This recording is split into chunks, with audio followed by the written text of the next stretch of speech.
Let's crack open a beer and share some thoughts.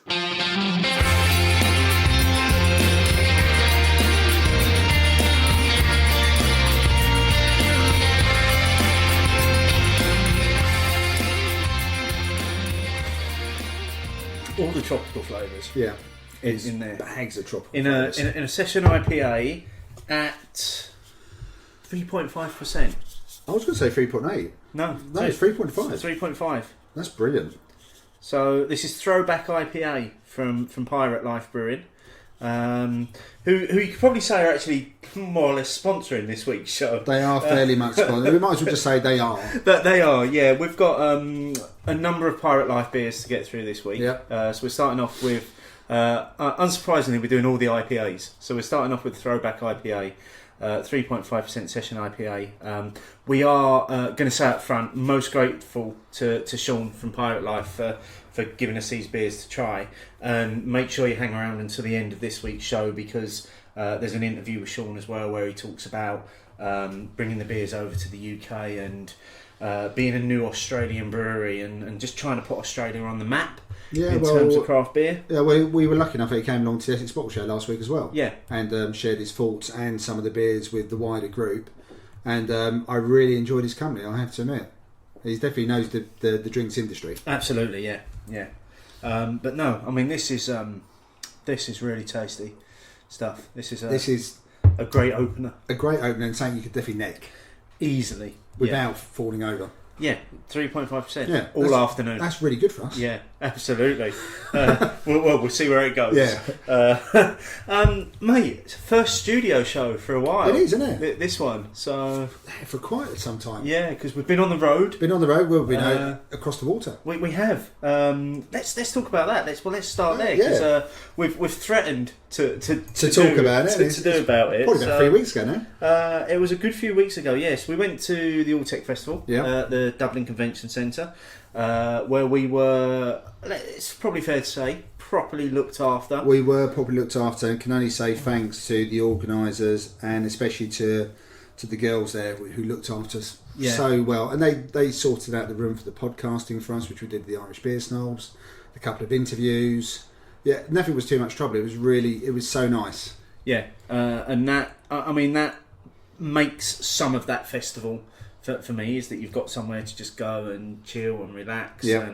But it was, like I say, it was also great that they were able to sort us out with a room to do the recordings that the people have heard by now. Yeah, and I saw Miles' sofa from last year.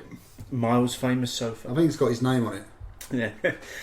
So what did you, because it was your first time. Yep. Obviously I've been before. What did you think of the festival as a whole? Well, I think my first, obviously I listened to your review, what you spoke about last year, and when you and Miles were talking about it on the Beer Snobs podcast last year, and I wasn't too sure what to expect. I knew I wasn't going to get a normal kind of festival, either a craft beer or a cask beer festival I'm used to, and I didn't get that. Massive space that they've got there at the Dublin Convention Centre. This is a purpose-built place to hold trade fairs, presentations, big meetings, all that kind of stuff. And the setup was actually made it feel really comfortable. It did make it feel the first day or so a bit trade fairish, for want of a better phrase.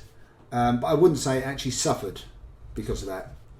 But the space was excellent, big screens on the wall, proper stage for the bands, plenty of water stations, places to rinse your glasses. Love that bit. That's a particular bugbear of yours. Love that bit. Some of the food bits were excellent. Sausages in a cup.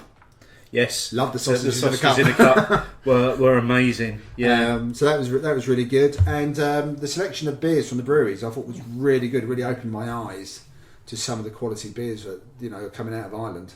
Okay, so before we get on to the beers, let's just cover off a few of the things about the festival itself. So first of all, again, when we talk about bugbears, a particular one that both you and I have is music at festivals, and music that can be too loud and overpowering. Now there were live bands scheduled through every session. Yeah. The only time we didn't have a live band is when the rugby was on. Yeah. And on the Thursday night, I think both you and I felt as though the band was maybe a little too loud. I thought the one which was on as soon as you got there at 5 probably should have been a bit quieter because there wasn't that many people in there to take the noise away from them. So it was right in you the whole time rather than being background. The band which came on after them, who I will say were they called Smash Hits? Smash Hits. Were fantastic. It was 80s all 80s and 90s 90s. music. It was just they classic, were brilliant.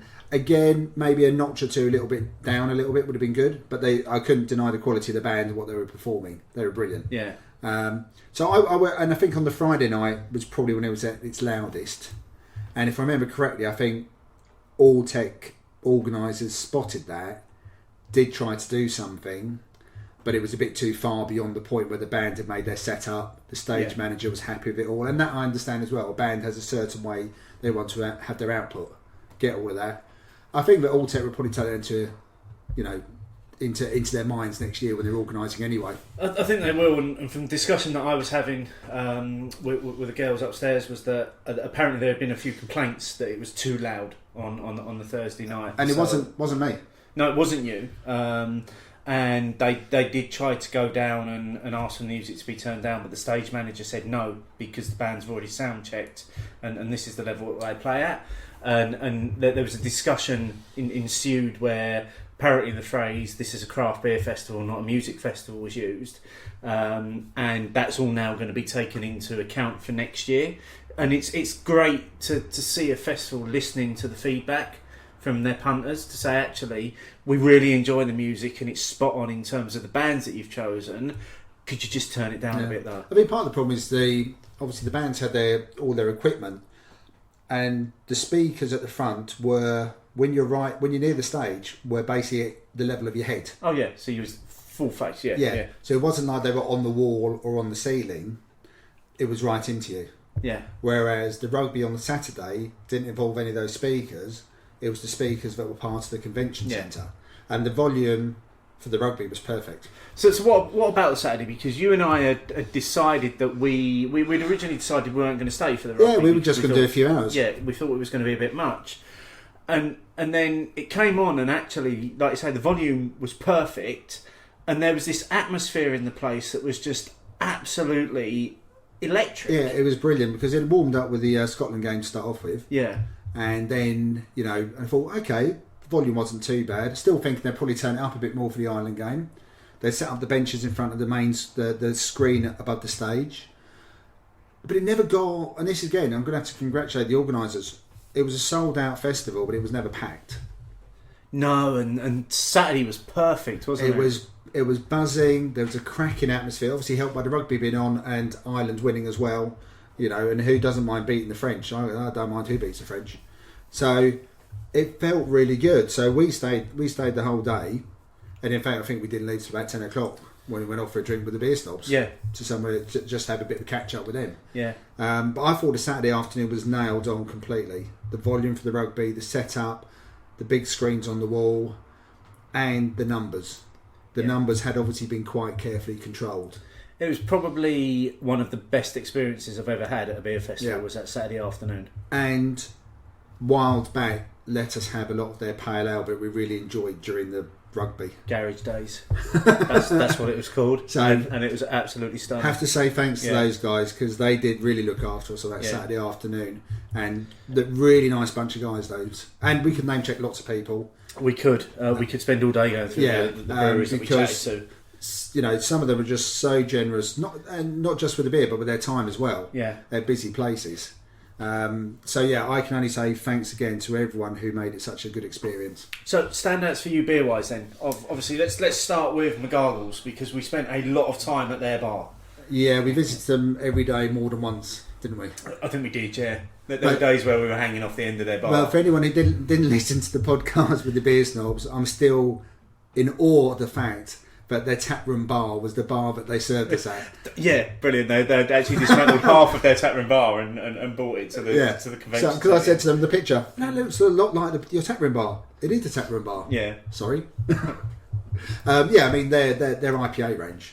The big banging, the banging, the little banging. The little banging as a session IPA was fantastic. Oh God! And we drank it after the double. We did because we didn't think we'd be able to go back down. No, but it worked, didn't it? I mean, the guy was telling us that I can't remember his name. I'm terrible with names. Was Andrew? Can't remember. Possibly. Say it was Andrew. Was suggesting that it's actually the most expensive beer he's ever made because of the amount of hops that he threw at it to get the feel of a bigger IPA. And it did have that thing in a 3.8% beer. Not just in flavour and aroma, but it had one of those. It had a thicker mouthfeel. It didn't have that really thin mouth that you get with some session IPAs. And we'd had that after their 8% plus double banging IPA, which was an amazing beer as well. And the banging IPA, which I think is the one which won most of their awards, was absolutely fantastic. So yeah, McGargles. Again, very generous with their time. Loved their beers, their IPAs especially, were the standouts. Oh, absolutely. The best beer at the festival is the White Hag Kinnegar Nitro Coffee Stout, and best branding as well. Yeah, fantastic beer. Irish Coffee Stout, Irish Coffee Stout. So in terms of doing everything that it said on the tin, it was an Irish coffee in a stout. Yeah, absolutely nailed it. Yeah, absolutely nailed it. We drank a bit fair amount of that. Didn't we? So yeah, that was a fantastic beer. There was an imperial stout from Boyne's, which was done in the sherry cask.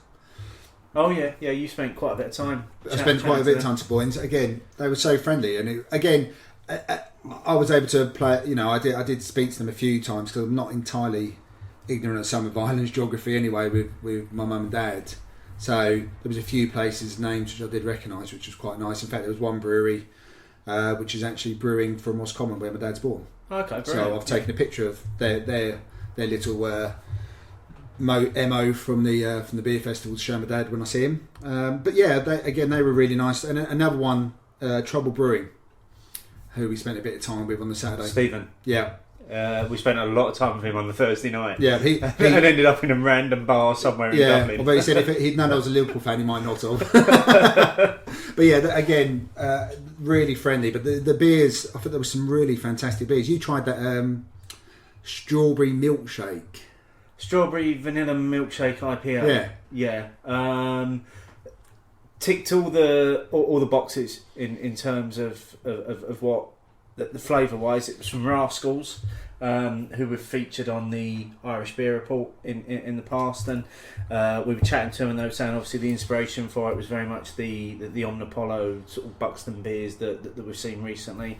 Yeah, absolutely ticked all the boxes, although I could only manage literally a taste of it. I mean, it smelled like a strawberry milkshake. Yeah. It looked like a strawberry milkshake. I think if you probably had more than a third of it, it would become very cloying very quickly. Yeah. But in terms of hitting the nail on the head flavour wise, it was spot on. Yeah, it was absolutely spot on. One of the revelations for me, surprisingly, at an Irish beer festival, was the appearance of St Austell Brewery. That was brilliant, who were tucked away over the back. Thanks for the hats.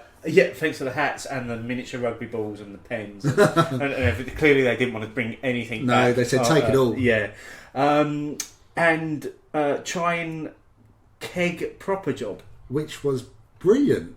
Just almost a different beer. Yeah. Well, you could taste Proper Job, but it was just lifted by the fact that it was available in keg. Yeah, and it was a nice temperature as well. It wasn't freezing cold. Yeah. And they've got some other interesting keg beers as well. But the Proper Job was definitely the highlight on the keg that day. Absolutely. I think that was our first bar we visited, actually, wasn't it? We were easing ourselves in on the Saturday. Yeah. So we said let's go English. Yeah. So the Saturday was where Wayne was still very much recovering from hanging big time. Friday night. Yes. Hanging big time.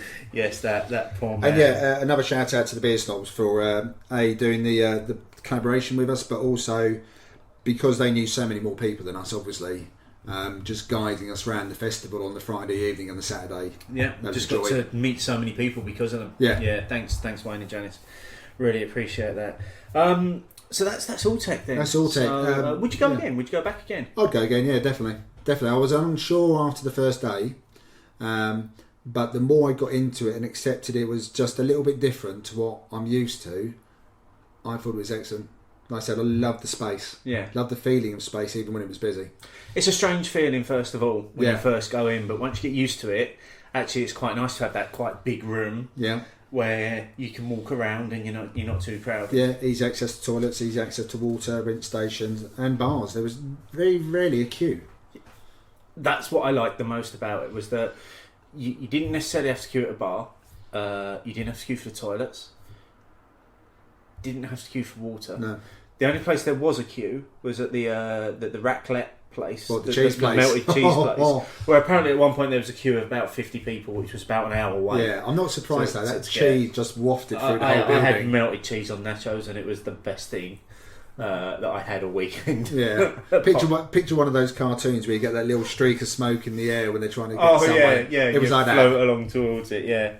A great weekend all in all. We really enjoyed ourselves, and we've got some news from the festival as well that we'll just share as well.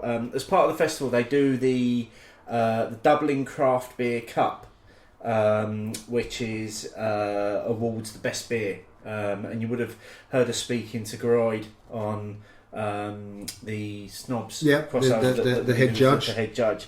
So there were 370 craft beers that were entered in the competition, and winning the beer entry was a Saison wit beer from Horizon of Hungary, which was a little bit. There was some controversy. I think there was some controversy. There was a around. few quizzical looks. There was, but I think when Groyd explained how it works, that it's essentially blind tasting, and anybody can submit their beer, you can understand how a beer would not from Ireland would win it. Yeah. So not controversial at all. And then there's a cider cup as well that they do, and again that was won by a brewery not of Ireland. So that was at McCashin's Brewery of New Zealand for their classic pear cider. It's a real shame we couldn't try those, Steve, don't you? Massive shame. You were gutted, weren't you? I was gutted. We were lining up a tasting of them, which unfortunately fell through, much to my disappointment. So while we're on the news and staying in Ireland, another Irish craft brewery, Brew Brewery. Brew Brewery, that's not easy to say sometimes. Brew Brewery. They're looking at UK pub estates. They're looking at opening bars in the UK. They've already got 3 pubs in Ireland, and they're currently looking at opening up one in Chelsea, in West London, and then probably one in Bristol and probably one in Manchester. They are speaking to some pub companies, including Punch and Enterprise, about the possibility of a joint venture. Now, I know there's a brew pub in Navan, which is where the Snobs live, and they speak very highly of brew beers as well, and I've had brew beers before, and they are very, very good beers. That would be quite exciting to see, wouldn't it? It'd be interesting, wouldn't it? Because I mean, it's a crowded marketplace they're trying to break into. It is. Could it be the O'Neills of the new generation? is that what we're looking at? Well, don't know. I mean, O'Neills hit the ground running when they first opened, didn't they? Yeah. Lots of pubs suddenly turned into O'Neills. Yeah. Almost overnight, seemingly. So, be interesting to see if it works. I mean, good luck to them because they do make some good beers. It's just a very crowded marketplace. It is, and they've got to do something really special to stand out. Yeah. As well. Yeah. Because and what surprises me most about that is I would have thought that if any Irish brewery was going to do that, I would have thought it would be Galway Bay. Already having like 12 or so bars in they're Dublin, so well versed that they know how to do run a it. bar. And to me, it would have been, surely they would be the favourites to have gone for a bar in the UK. Yeah, that's a good point actually. I hadn't thought about it, but yeah, I mean, Galway Bay have got the dozen or so, and they've really nailed it for the ones I've been into. Yeah. Certainly. But yeah, no, good luck to them. I hope it works. So do I. I'd love to see more Irish beer Yeah. in the UK. And as folks would have heard from this week's Irish Beer Report as well, there have been tap takeovers all over the country over St Patrick's weekend. So I said St Patrick's Day weekend to Michelle, and she said that's not a thing. Of course, it's a thing if it's on a Friday. Surely it doesn't matter. Surely it always it's a weekend. It's definitely a thing. Well, that woman who we got the keys off for the apartment said, well, they start on Wednesday and finish on Sunday. The Irish start drinking on Wednesday, yeah. And England play Ireland. Yeah. This Saturday. It's going to be. It just will carry on. It's going to be a massive weekend. I'm taking that one. I'm saying it's a weekend. It is definitely a weekend. So let's. It's been a few weeks since we've done a studio show, so there's quite a lot of news. There's quite a lot of news. So off you go, Steve. We'll try and rattle through some of this, and I'm sure you'll stop me when you want to have a say on something.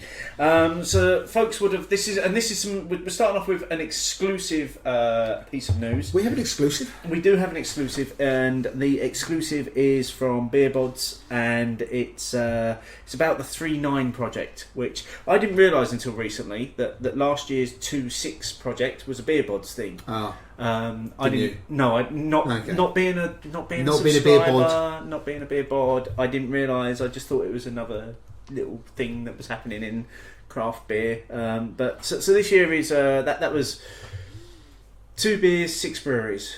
Yes. Split into 2 teams of 3, each produced a beer. Yes. So this year it's 3.9 project, and it's 3 beers, 9 breweries. And there are some interesting breweries involved in this. Who have we got in there then? So from the UK, you've got Adnams. Cool. Neither of us are going to be Argue disappointed with that about that, are we? 6 Degrees North. Again. Yeah. And Breakwater Brewery, who I've got to admit, it's the first time I've heard of Breakwater. No idea who they are. Yeah. From the USA, we've got 21st Amendment, Deschutes, and 3 Weavers. What is the 21st Amendment? I have no idea what the 21st is. Is it something to do with the Constitution? I'm going to have a little look while you're reading the news. And then we've got Bibliotech from Sweden, Bevog from Austria, and then Whiplash from Ireland. Now, going back to our previous discussion, Whiplash are a spin-off of McGargles. That's their Supercraft. McGargles. Some of the McGargles are quite crafty anyway. Yeah. So this is their. Is this the ones they? Oh, this is the ones they were talking about. This is the one that they just like doing on the side, isn't it? Yeah. Yeah. So those 9 breweries will be split into 3 teams, and they'll each produce 3 competing beers. There will be an event to launch beers, and the beers will be available at the beginning of June to buy.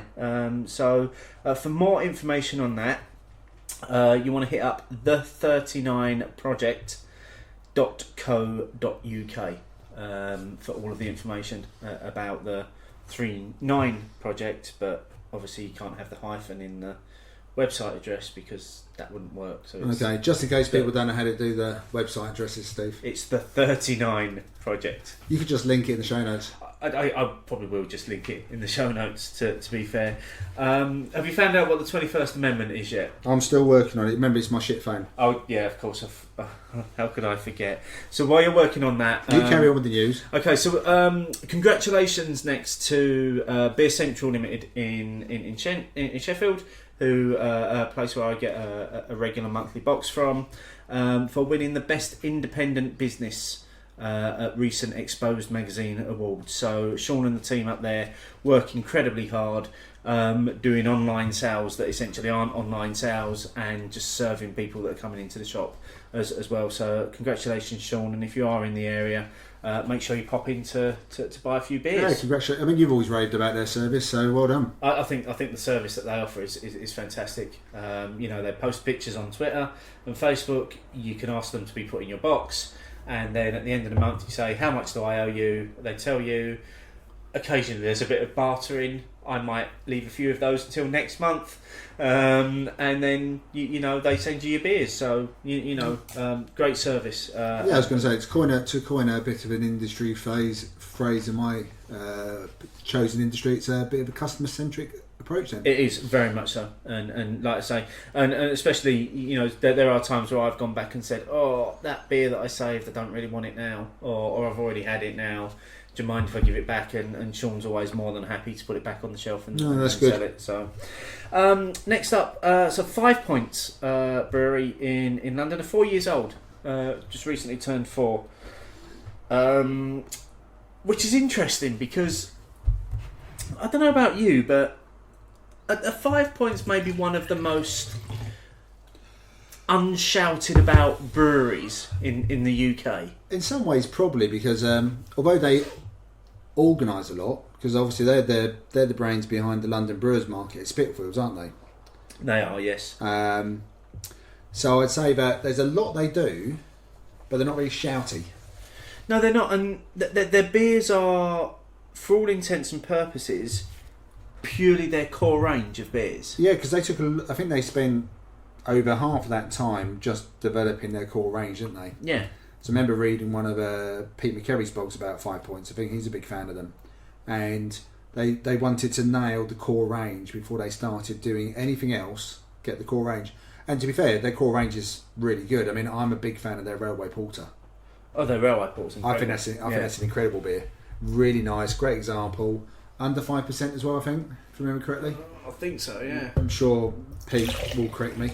So, in the background, this is just us pouring water, which may be surprising because we have finished the Pirate Live Session IPA, the Throwback, and it's just so drinkable. It's gone.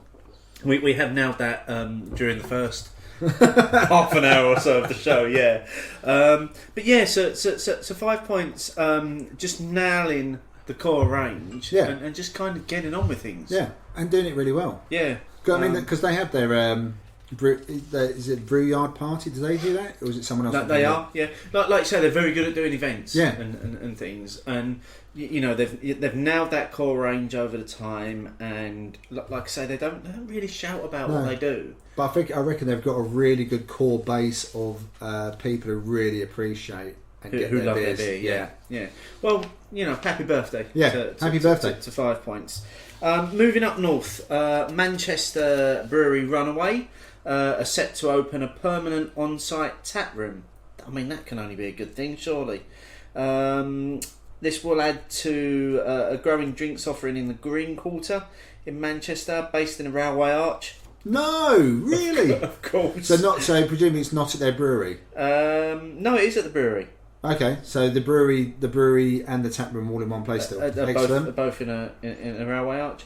And will be open on weekends with a capacity of between 60 to 100 people. So that's great news for Runaway. That they're expanding. Definitely producing a destination place, aren't they? Yeah. Manchester. Yeah, there are lots of tap rooms that are now opening up in Manchester. That would be a very good crawl. It's becoming a very good crawl. Crawl by the operative word by the end of the day. Yes, absolutely. So staying up north, Hawkshead have their Northern Craft Beer Festival running from the 24th to the 26th of March.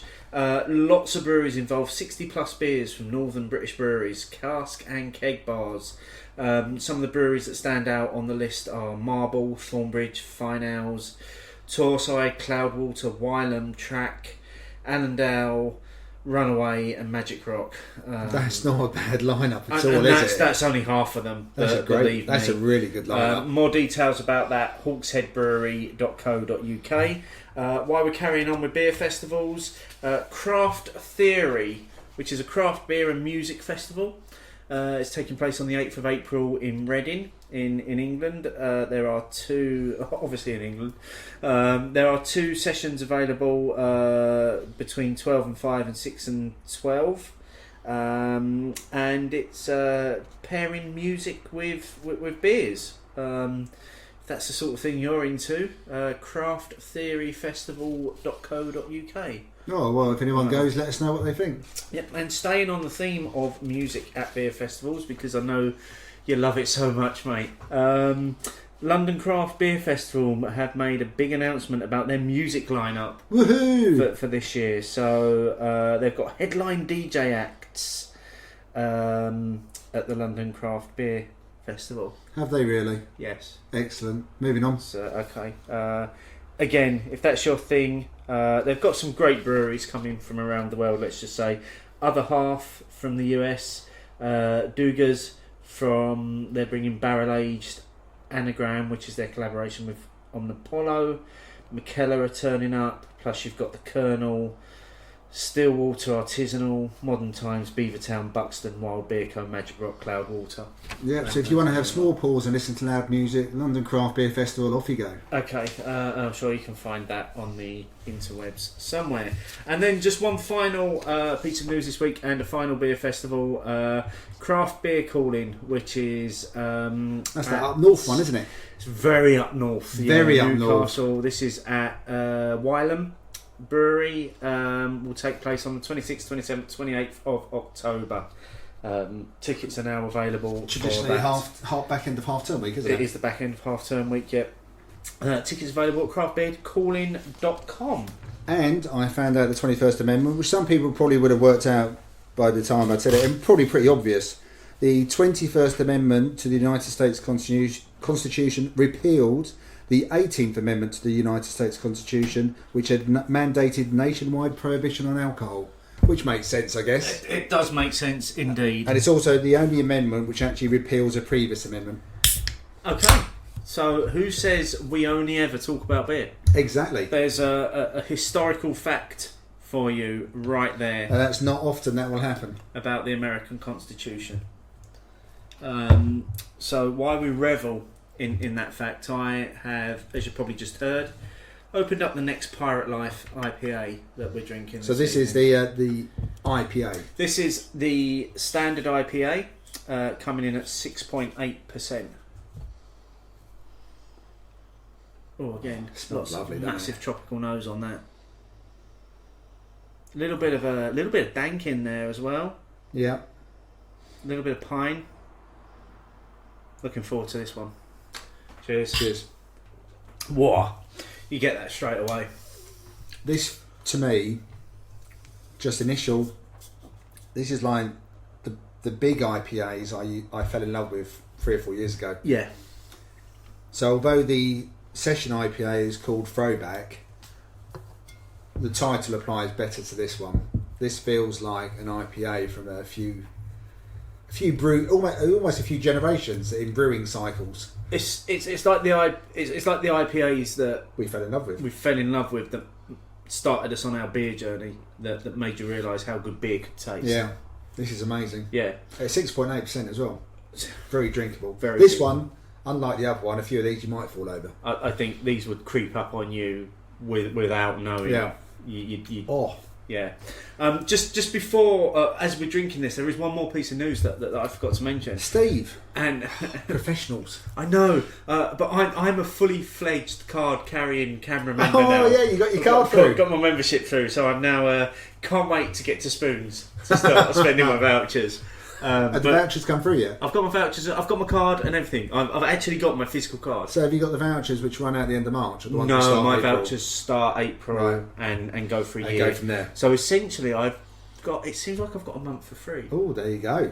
So what are you going to do with that free month? I'm going to find pubs that give me a camera discount. Or go to a beer festival where you get discounted entry or free. I'm going to get just to use your card. Free month. Yeah, absolutely. So back to the beer. We were saying that this is this takes us back to when we first started drinking beer and first started enjoying beer. Yeah, it's lovely dry bitterness at the end as well. Yeah, it's all tropical and juicy up front. Mm-hmm.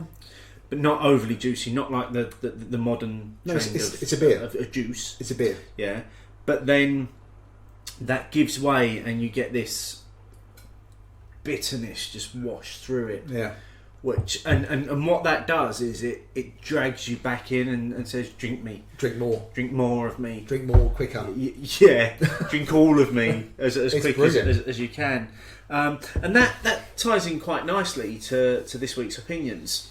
Opinions, opinions, opinions, opinions. Which is, when was the last time you had a beer that blew you away?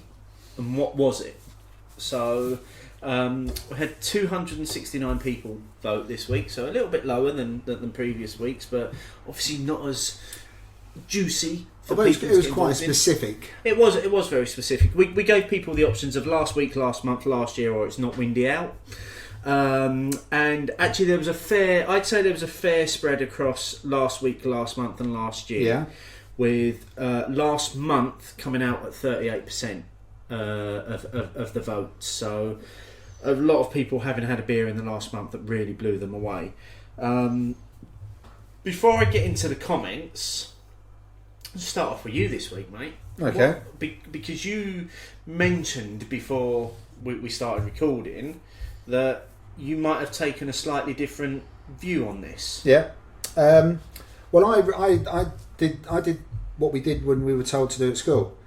I read the question. When was the last time you had a beer that blew you away, and what was it? That to me didn't say what was the best beer you had recently. Okay. Okay. So for me, there are times very recently when I've sat down in a pub and had a pint of sessionable cask and thought, oh, this is bloody amazing. Why have I not had this more recently? Why don't I have more of it? Or when I was in the craft beer company in January and I was having a pint of Colonel, thinking, I need to have more Colonel in my life. So for me, I did not read the question as, what was that beer that made me go, stop, sit down and go aghast and agag and awe-inspiring about all of it. So for me, I would say that I get blown away by beer on a fairly regular basis, if I'm being absolutely honest. Okay. So I've got some real standouts, which I can think of. And yes, Steve, I am going to mention the brewery one that was at the Essex bottle share that Justin brought to us, because I wrote down at the time his guild bottle share. But for me, that's not what it's all about, because I had 50 millilitres probably or something like that. But for me, it's about where I am, what I'm doing, who I'm with. And sometimes a beer, which I've had lots of times, suddenly just comes up and goes, remember me? I'm still here. I'm still just as good as I ever was. Why have you not drunk more of me? And every so often I think that happens. And I think reading through a lot of the comments and a lot of the feedback, it was about what was that last beer which made you go, wow, that's a 4.5 or a 5 on Untapped. Yeah. Or whatever your preferred measurement is. For me, it's a combination of things that blow me away when I have a beer. Definitely, it's not one thing. So, like I said, the brewery beer that Justin bought, fantastic. Made me stop and go, oh wow. And a beer that my friend Carl was kind enough to share with me, which was the Advancement Through Collaboration 1.3, which was the Adnams and 6 Degrees North Impy Stout. Bloody fantastic. So, and that was the only beer we had before we went out for our regular Christmas meal last year. But again, I was in my local pub last week and I had a pint of Ghost Ship and a pint of Landlord, and I just sat there thinking, these are both wonderful. If I didn't have a few chores to do at home, I could have stayed there and had a few more of them and just gone, these are bloody brilliant. So for me, I took it as when was the last beer that made you think, fuck me, that's it, there's no other beers I can ever have. It was a combination of things that blew me away. Take when we were in Newcastle at the Free Trade Inn, looking out across the Tyne. You could have given me almost anything and I would have thought it was bloody brilliant because of where I was at the time. I was with a good crowd of people.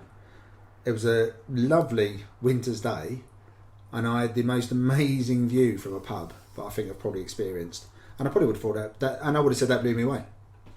So some of it then is about getting wrapped up in the moment with a beer. Definitely. As well, isn't it? I mean, because I do rate quite a few beers sort of like a 5 on Untapped. But when I look back at those, I kind of think, well, actually, some of that was about the moment at which I was drinking it and where I was and you know, who I was with and what that whole experience meant to me. Yeah. Rather than, had I been on my own, sat somewhere, it might have been, well, that's a 4. Well, that's understandable. Yeah. I mean, you know, Michelle said that the Cloudwater Birthday Dipper was her last beer that blew her away. Part of that was we shared that on Valentine's Day, and it had been canned the day before, which was our birthday. Yeah. So that's a whole moment thing. There was more than one factor which went into that one. It's a bit like maybe places where you have a first date, or places where, you know, people have got married. I think there's a lot of things that go into the blowing away.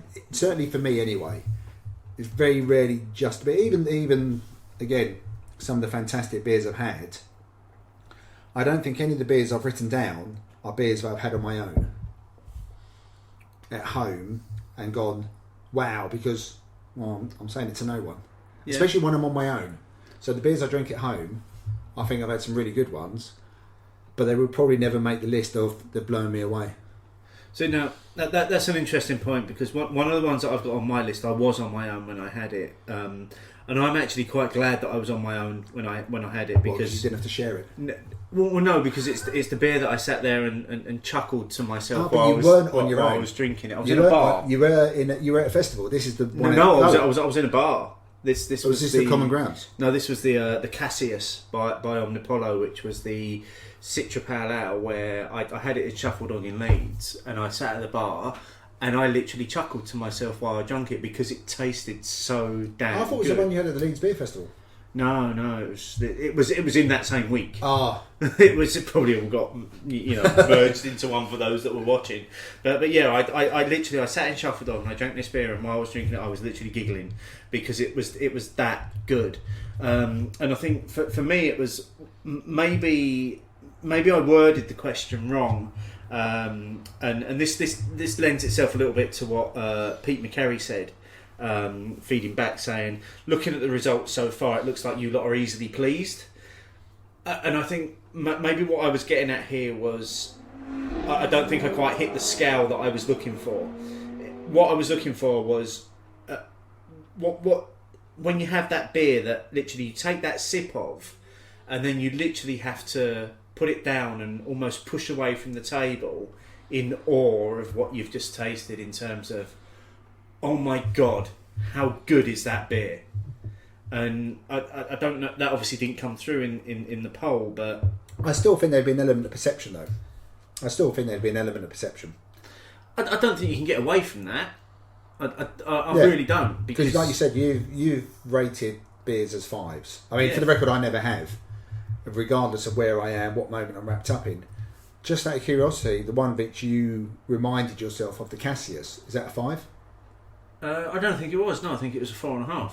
There you go. But you've rated beers a 5. But the one which came to mind was the beer you had in a bar, which made you chuckle to yourself because you enjoyed it so much. Yeah. Well, I managed to. I actually looked at it and I thought, I kind of looked back, and all 3 of mine. Well, one of them has been in the last month, and 2 have been in the last year. So obviously there was the Cassius, which was in the last year.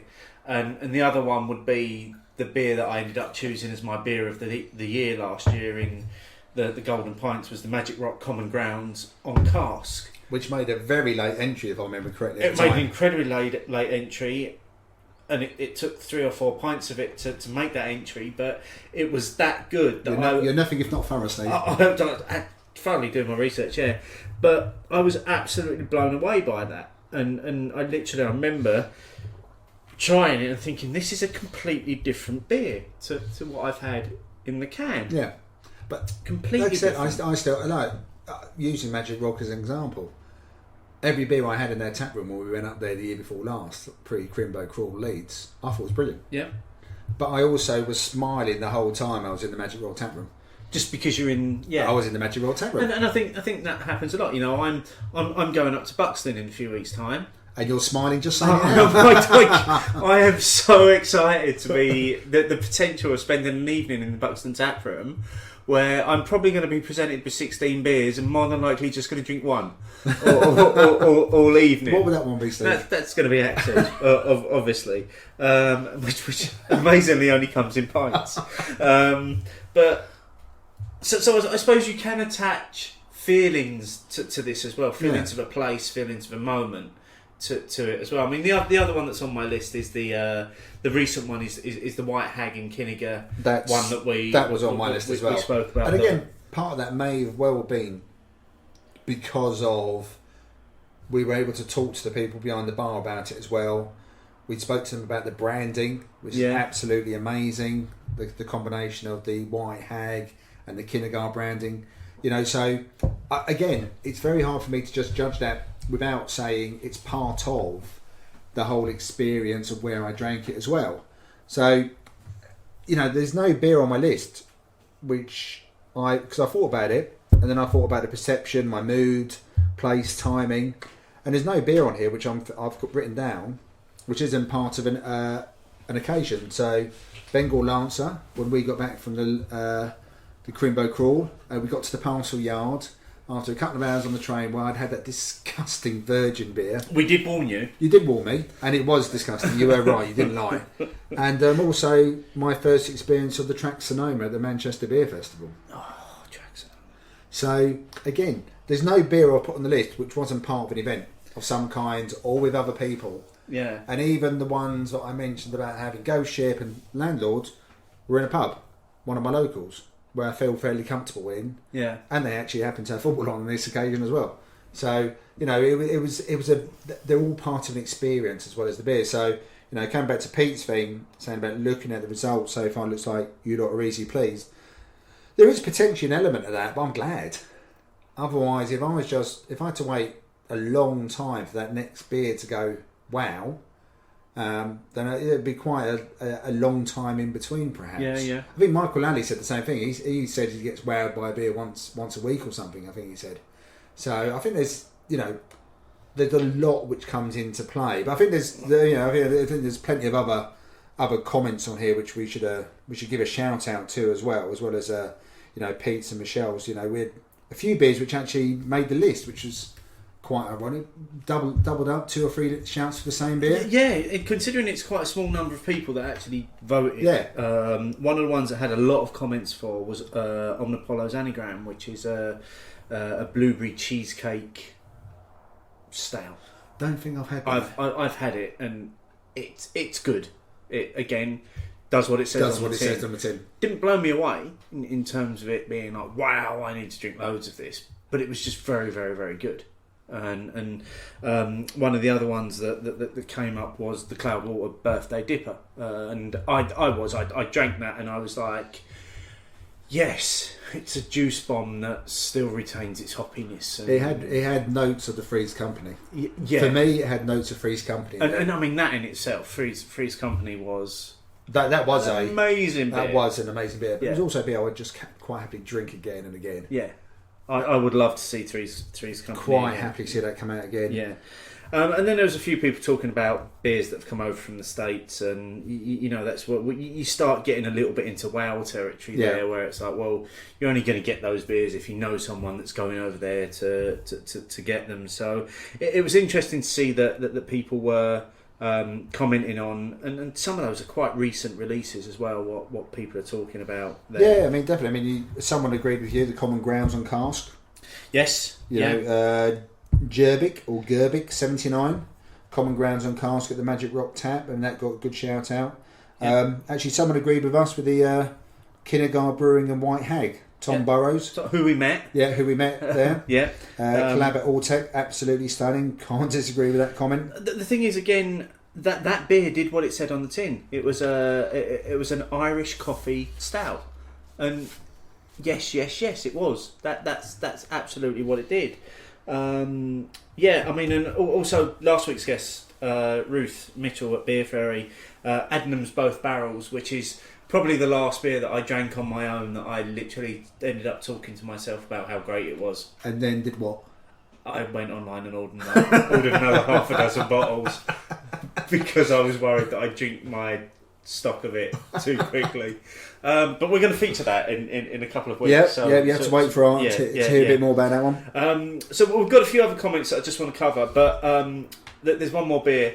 What one's this one, Steve? This is the Imperial IPA, or the IIPA. Which comes in at 8.8%. Excellent. And is also in a big can. It's a big can. As well. So I'm looking forward to getting this in my glass and enjoying. Am I sharing it? We're sharing this one. Okay, alright. And then we'll see. Which means we probably will open the other one, doesn't it? So there was me planning on drinking the whole can to myself. I'm helping you out. How rude.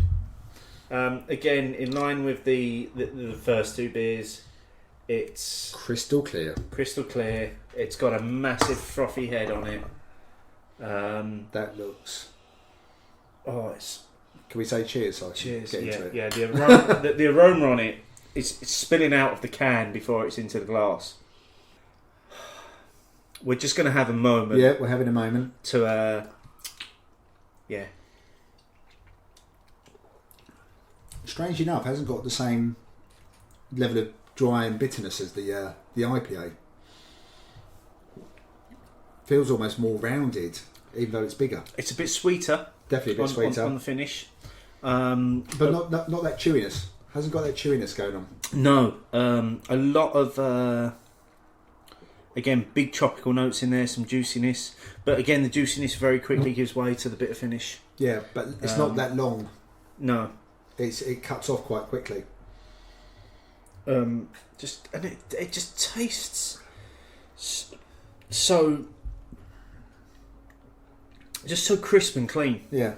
Again, I'm just completely. I was, to coin the phrase, blown away by these beers when we tried them at the bottle share last week. Because I had purposely waited till because I knew we were going to record a show featuring them. I decided I was going to wait.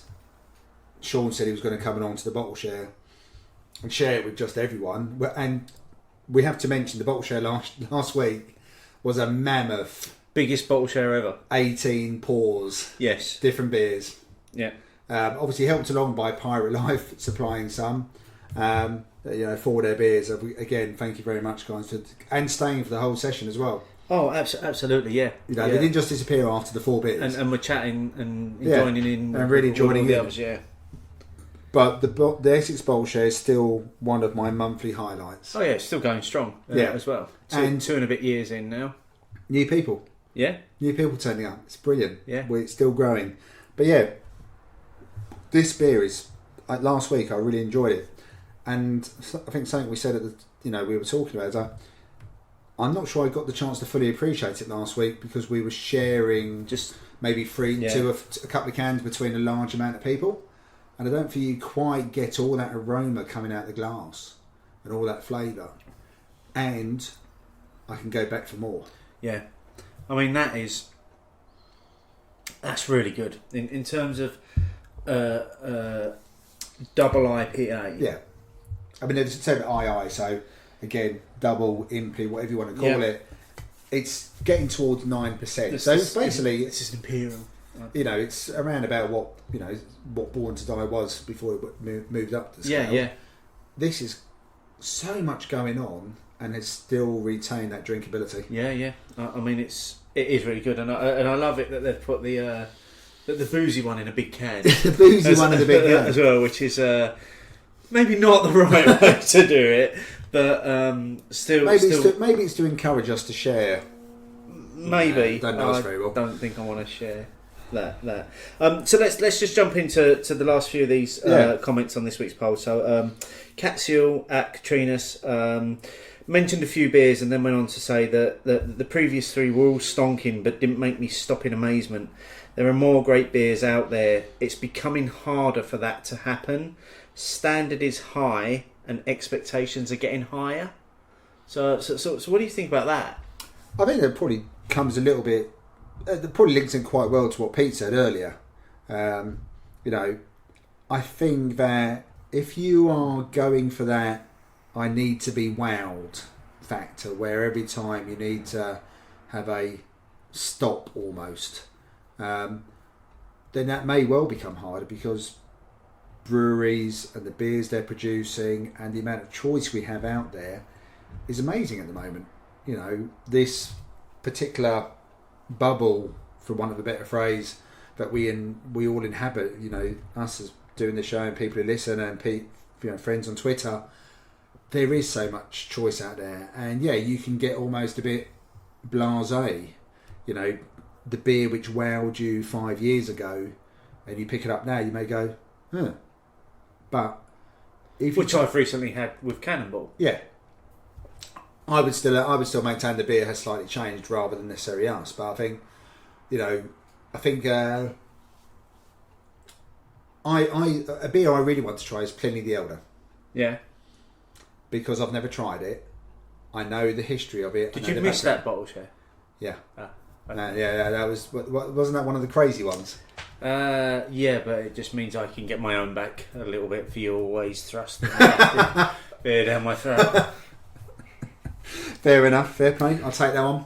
That's a beer I like, but I would hope that when I have it, I'm judging it by the beer as it is, not because things have moved on necessarily, and I would still like it. I don't even know if I'll ever get hold of it. I haven't yet. So that's. I think there is also that, but I also think we need to be a bit more open-minded. Like I said, it's like anything.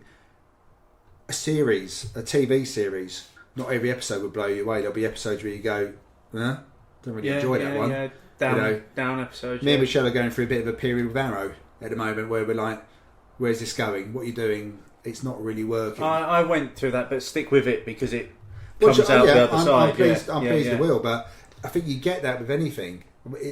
Not related just to beer. They could just do a drop in the whole flashback thing. For me, definitely get rid of the flashbacks. Yeah. So I think that I'm sure Cat's right. And I said if I just go purely by beer and it's stopping me in my tracks, then I could probably narrow it down quite simply. But I like to think that it's about a whole combination of things that all get put into the cauldron. And you come up with this like witch's brew, and you think, wow. And it might not be a wow beer, it might be a 3.5 on your Untapped scores, and you may not then go back to it again for a year. But I think it's still a good point because our expectations are getting higher. So this is probably why breweries are doing so many weird and wonderful things now because the bar's constantly being raised. The bar keeps constantly getting raised, which I suppose is a good thing. Is that because we're demanding that bar to be raised as consumers? Or is it that the breweries are pushing themselves to raise the bar? Well, I suppose if you read some of these comments, then yes, we are. Because, if we're saying that we haven't had that many, if some people are saying we haven't had that many wow beers, isn't that setting a challenge for brewers to produce a wow beer? But will a wow beer be a core beer? Well, you could go back to the earlier news item with 5 points in terms of. There's a brewery that have absolutely nailed their core range. Every one of their core range is a solid beer in terms of its style and where it sits. Are they wow beers? Probably not, but should we be judging them as such? Because actually what they've done is they've spent 4 years perfecting a core range that is absolutely bang on. Yeah, and I think that's probably where we as consumers probably fall down sometimes as well. We're too demanding? A combination of too demanding, and our expectations have been raised for us as well. Breweries do raise our expectations as well with their releases and what they can do and what magic they can bring to the party. Yep. Well, that's interesting because one of the comments from Chris Griffiths at Griffic23 went on to say about one of his outstanding beers, which was a Dugas beer. But then went on to say doesn't get the fuss very often, doesn't understand what the fuss is around beers, and I guess that could tie into the whole hype thing as well. Yeah. And no mo FOMO. Yeah, no mo FOMO. That's what it's all about. So just one final quote, just to finish off with then. So this is from Sam at Slow Spoke Sam. Said that his was a wave of Elusive Brew Starfleet. Was he the one he couldn't remember which one? He couldn't remember which one. So I pointed out to him that it might actually be the version that we brewed with Andy. I say me brewed with Andy as the Beer O'Clock show, and he came out and said yes, it was. So I'm taking that one as me being a pro brewer and being able to produce a beer that stops somebody in their tracks. Nothing to do with Andy then. No, it was all me. That was all you. It was all about me. Oh, sorry, Andy. I thought you had a hand in it. My apologies. Have you learned nothing in the last hashtag 6 all months? about Steve? Yes. I think we've done that. I think we've done that. It was a good question though. But if, like I said, I think people definitely took the question as what was. I think what was the best beer you've had recently? Yeah, which is maybe not what we wanted, but that'll teach me to think about my wording of questions. But thank you to everybody that got involved in that. If you do still want to get involved in the discussion, just use the hashtag Hopinions, and you can share your views with us on Twitter. And by using that hashtag, you might also pop up in... Let us know, write it down. Let us know, write it down. Let us know your thoughts and bitter and lingerness. Write it down. So this week we've just got a couple. So firstly we've got Ben Langford, who was responding to something you said in last week's show. Yeah, well, Ben was the person who was responsible for the topic for last week's show, He wasn't was indeed, yes, yeah. And I think one of the things I said in the show last week about maybe why one of the reasons that I don't drink in the pub as much these days is because my beer choices don't necessarily parry up with the pubs which show football. And so he came back and said, yeah, why are there no craft beer sports bars? It's a very good question. I mean, I did respond at the time saying I'll be quite happy with just one. It doesn't have to be, just one beer would be fine for me. But yeah, I mean, generally sports bars in the UK, I can't speak. I think someone commented about the US. Some of the US sports bars have a great range of drinks. Unfortunately for me, they'll just show US sports, which would be rubbish. But craft beer sports bars in the UK, maybe there's a market there. Maybe. Ben, if you win the lottery and you want to open one up, let us know and we'll come along and we'll just start it, we'll do a show there. Yeah, absolutely. And the other one that we had this week was from Cowboy Drinks Craft at Cowboy Drinks Craft, which was a question of the day that he retweeted from somebody else, and I'm really sorry I've not got the person's tag who originally asked the question. If a beer is marketed as real ale dispensed in cask, can it then be marketed as craft dispensed in keg? I kept on reading that and I couldn't quite understand it. Is it the same beer dispensed via both methods? Can it tick both boxes? Oh. Can it be real beer and craft ale? Not sure. I actually don't know. I'd need a brewer to tell me. What? Because actually, the beer that you did with Andy, or was it another beer that he split into cask and keg, didn't he? It was, and it made him break a vow that he would never put a English pale ale into keg, but he did keg it for us. Yeah. For the event. But I suppose the thing that I would knock back with that is Track Sonoma. I've had it on both keg and cask, and it's equally as good on both.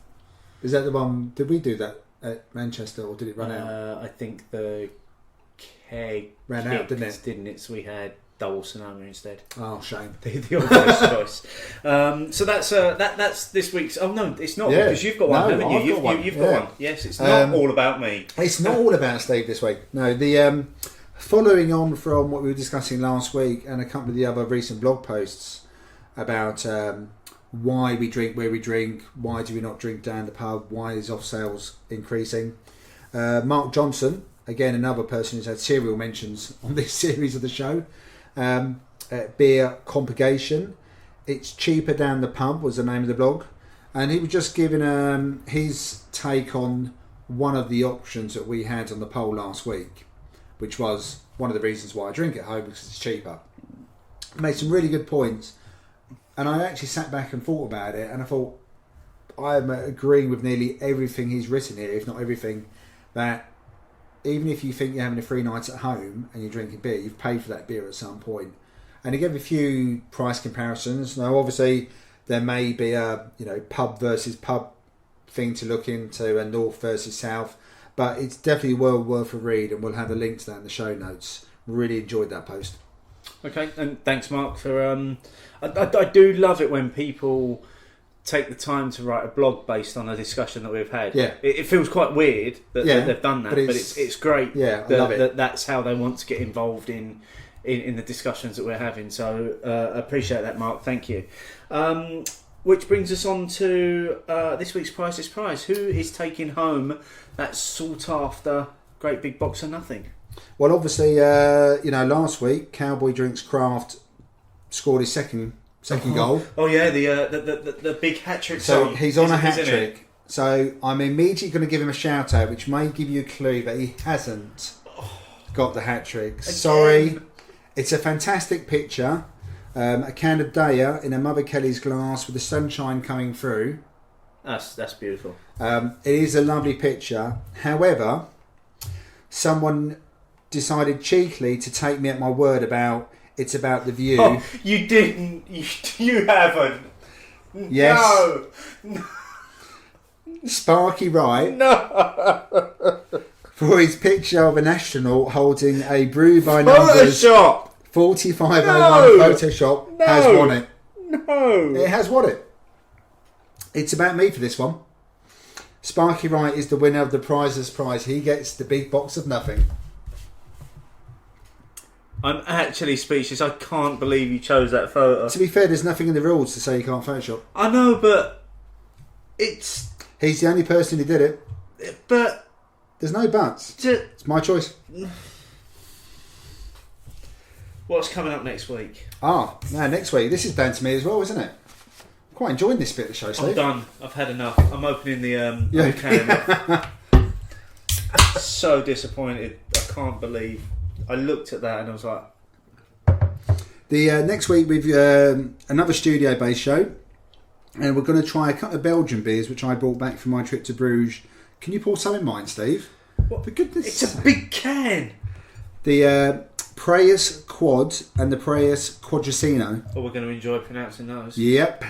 So I've done them both wrong this time, and I'll do them both wrong again next week. So one is a 10% Belgian beer, one's a 10% Belgian beer which has been brewed with coffee beans added as well. So if you can get hold of those, I'm not saying it'll be easy, but if you can, then feel free to join us. And those are the two beers we'll be trying next week. Cool. I've given you a nice reverse Iceman pour there. You have gone very reverse Iceman pour there. Which I think somebody suggested should be called a Cloudman pour when you get a nice big head on it like that. But yeah, I guess that's the show for this week. That is the show for this week. So it's been a pleasure. I love these beers. Make sure to hang around at the end of the show for the interview with Sean, who talks about, as I say, the background to Pirate Life Brewing and how they're committed to getting beers to the UK as fresh as possible, and then as soon as they hit I am here tonight with Sean from Pirate Life Europe, and welcome Sean to Hopinions. No spoilers. You're just telling me Make sure you that listen Pirate to Life Sean, Europe is an extension and, we'll of the Pirate Life Australia See ya. brand. Cheers. Correct. So Pirate Life Australia has been going 18 months and really moving very, very quickly in the home turf. And we felt that it was the right time to come into the UK market. And so we set up our own in-house distribution arm because we felt that it'd give us an opportunity to more directly engage with not only the UK but prospective European territories. Mm-hmm. So are you the entirety of the European arm? I am at this point in time, but I shall be adding to myself rapidly as the beers grow and get more known. But like any beer and brewery, we have to have visibility. And the fact of the matter is there hasn't been a new Australian brand for some time. Stone and Wood, of course, are here, and a couple of other Australian breweries, but we hope to pioneer the new wave of Australian craft breweries. And we've seen recently that there's been a kind of surgence of people drinking your beers on Twitter. The cans seem to be quite readily available here in the UK, so you're obviously making some inroads into the UK market. What was the decision behind challenging the UK market, because it's quite a crowded market to come into, isn't it? Yeah, I think that there's the natural competitiveness with our nearest cousin, the Kiwis, who have been doing a fantastic job with their collective for 3.5 years, and it was an overdue opportunity to pioneer the scene and make people aware that Australia has changed, as has the rest of the globe, with its craft beer quality, and that needs to be enabled and brought to bear. At the moment, you're kind to say that we're well known and being picked up on social media, but the reality is, to get people's perceptions and traction requires dedicated activity, and that's what we're about. Mm-hmm. We're very event driven, so we'll engage with all of the festivals and out in trade, on and off trade, hoping to do 2 or 3 events a week. Yeah. And we've been featuring some of your beers on the show this week that are tasting great, by the way. But you make sure you've got a real commitment to trying to get these beers here fresh, haven't you? Yeah, thanks for the question. It's absolutely key that we control the refrigeration chain all the way from source. We know that refrigeration, once landed in this country, is not freely available, so we intend to work with partners that can change that. It's incredibly important. I think that a lot of the US imports in particular, but other beers that are imported, are suffering for the fact that the actual accounts and the operators do not take refrigeration seriously, and you get a degradation of the beer more quickly as a result. So when your beer arrives on the UK shore, How long has it been in transit from, because you're based in Adelaide in Australia, from the moment it leaves the warehouse where it's been kept nice and cold, and it's refrigerated on the way here as well, what's the time and that sort of journey that it's having? Yep, so that's 6 weeks on the water. We tweaked the refrigerated reefer down from the standard 5 to 7 degrees down to 2 and 3 on this particular transit, which we felt was important, particularly for the lower ABV beer. And once landed, it will then have 6 months shelf life, and which is pretty good going for that length of travel. Because you're almost predominantly exclusively cans as well, aren't you? Correct, that was a decision taken from day one, an easy decision for the startup of the brewery in Adelaide, and will never change. Having said that, we are very, very keen to get the message across that we are serious brewers, and we will be doing our sours and our rotational beers and our saisons and our seasonals, and bringing those in can and keg. The Australian circuit's hardwired to a 50 litre stainless steel keg, but again it's got a standard fitting, so engaging with the right operators on keg that understand how the beer should taste to be dispensed is really, really key. Australia is 82% packaged. I would expect the UK market to even out to perhaps 60-40, 40% kegs. So you say the Australian market's 80% packaged. The brewery, from what I understand, brews 24 hours a day from Sunday to Thursday. Is it Sunday to Thursday, Friday? That's a lot of demand you must be meeting to be having that commitment to brewing that much beer. Yeah, and that's something that's been a fantastic acceleration for us in Australia. And we basically had to keep the pace with our own expansion in terms of the brewery, as you can imagine, not only capacity but also the site in which we're actually based, thankfully has been able to accommodate a physical expansion, so we can remain true to Adelaide as our base, and long may it continue. We've gone interstate very quickly, and that's just been a cult following that none of us could have predicted. And because you're not very old as a brewery, are you? It was 2015 that the brewery was founded. Yep. So we're 18 months new. Just give us the background. Give us the background story to Pirate Life. So the background story is a gentleman called Michael Cameron, who is the CEO, and he and his son Jack Cameron and a guy called Jared Proudfoot, and they are respectively the two brewers. And Jack is Michael's son, and Jack and Jared met at Brewdog in the pioneering days of Brewdog, when it was a fairly isolated place and quite cold, and they were bunk mates there, if I can describe it that way, and they just did the hard yards, the 16-hour shifts, and they got used to brewing and became very good mates. They then went on to brew with Little Creatures and Cheeky Monkey respectively, so they've had automated and manual backgrounds and various other bits and pieces they've done with their brewing life before Michael was able to ask friends and family to raise the money to capitalise what we now know to be the quickly expanding Pirate Life. Okay, so that's where you are now. Yep. It's a new brewery, brewing 24 hours a day, hitting 80% of the Australian market with your cans, and now you're coming to the UK to bring your product here. Where can people find your stuff in the UK right now? Right, so early days for us. We only went live to market in the second week of December. However, as those that appreciate the changing scene in the UK, you'll find us in bottle shops, which now offer what I call the beautiful takeaway opportunities of growlers and home spend, where people want to mix up the beers that they pick and choose. So we are very much targeting those across the UK. We have a overnight dispatch from London City Bond, which allows us to be very, very quick to act on new accounts that are picking us up and taking on our beers. But of course, we also want to navigate our way around the major cities with the on-trade. So we have stock in Scotland. We're just starting our entry into Wales and Ireland, and of course we'll look at European markets.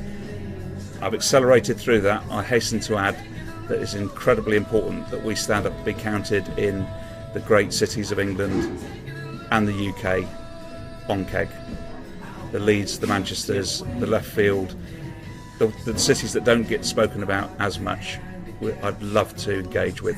I think that's so important because you're talking about just there. You talk about Leeds and Manchester, two great beer cities, and ones which we constantly talk about on the show of which is the best beer city in the UK. Is it Leeds or Manchester? Because we always rule London out because it's just too big to be able to nail it down. But it's great that you're looking further afield than just the capital, because, like I say, there are great beer cities all over the place.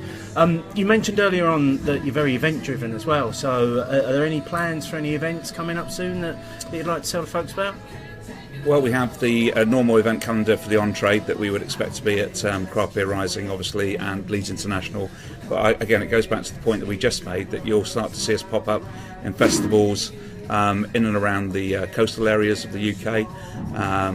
And I personally know the southwest of England very well, and the southwest. But more importantly, that we actually are seen to be supporting the people that are the early adopters of our brand, because the guys like to be on tour. They're going to be here 7 or 8 times a year for personal presentations, and in the meantime the team here in the UK reinforces that by taking care of the corner bottle shop through to the best local craft beer bar.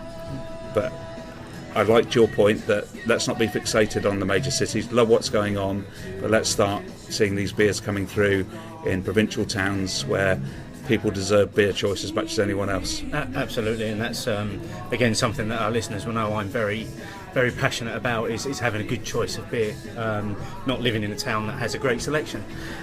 So if people want to find out about these events, find out about what they're doing, where can they follow you guys? You must be all over the social medias. Yep, so we're on the social media channels through our current website, which the content's being updated on at the moment. That's www.piratelife.com.au. We also have our social media feeds there. Instagram is very much a driving force on the Australian side.